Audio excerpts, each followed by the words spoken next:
Hello friends, வணக்கம். இது என்னுடைய இப்போ உள்ள PGTRB new syllabus hand written syllabus.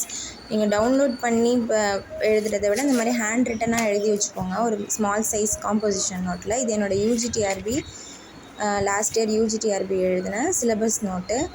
இன்னும் இல்லாமல் மற்றபடி மற்ற இந்த மாதிரி யூனிட் வைஸாக எழுதி வச்சுக்கோங்க. படித்ததெல்லாம் டிக் பண்ணி வச்சுக்க உங்களுக்கு யூஸ்ஃபுல்லாக இருக்கும். கோ த்ரூ பண்ண எக்ஸாம் டைமில் அந்த ஆத்தர் நேமு, அவங்களோட ஒர்க்கை மெமரைஸ் பண்ண, ஒரு கோ த்ரூ பண்ண உங்களுக்கு ஈஸியாக இருக்கும்.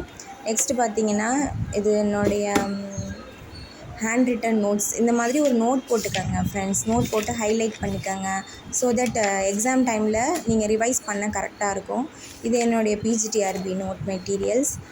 இந்த மாதிரி எல்லா யூனிட்ஸ்க்கும் நான் ஹேண்ட் ரிட்டனாக நோட்ஸ் எடுத்து வச்சுருக்கேன் ஃப்ரெண்ட்ஸ். பட் காம்படிஷன் ரொம்ப ஹெவியாக இருக்கிறதுனால நம்ம இன்டெப்த்தாக படிக்கணும். So it's not sufficient. இதை ஃபஸ்ட்டு நீங்கள் இந்த மாதிரி வச்சுருந்தீங்கன்னா கோ த்ரூ பண்ணிவிட்டு அதுக்கப்புறம் ஆன்லைனில் அவைலபிளாக இருக்கிற சோர்ஸில் நீங்கள் ஆட் ஆன் பண்ணிக்கோங்க. இது வந்து சைக்காலஜி நோட் ஃப்ரெண்ட்ஸ்.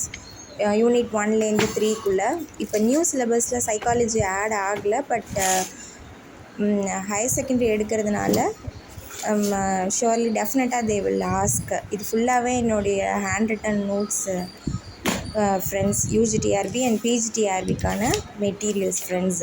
இது எல்லாமே நான் உட்காந்து எழுதுனது தான். வித்தவுட் சில பேர் சொல்லுவாங்க, ஏன் இந்த மாதிரி எழுதி டைம் வேஸ்ட் பண்ணாதீங்க. பட் நம்ம ஃபோட்டோகிராஃபிக் மெமரி நம்ம அந்த இதுக்கு வந்து நமக்கு யூஸ் ஆகும் ஃப்ரெண்ட்ஸ். ஸோ சோம்பேறித்தனம் படாதீங்க. If you are new to PGTRB, so better you put a note and take your own notes. ஆனால் இவ்வளோ பெருசாக எழுதாமல் இதை ஷார்ட்கட் பண்ணி எழுதிக்கோங்க ஃப்ரெண்ட்ஸ். தேங்க்யூ.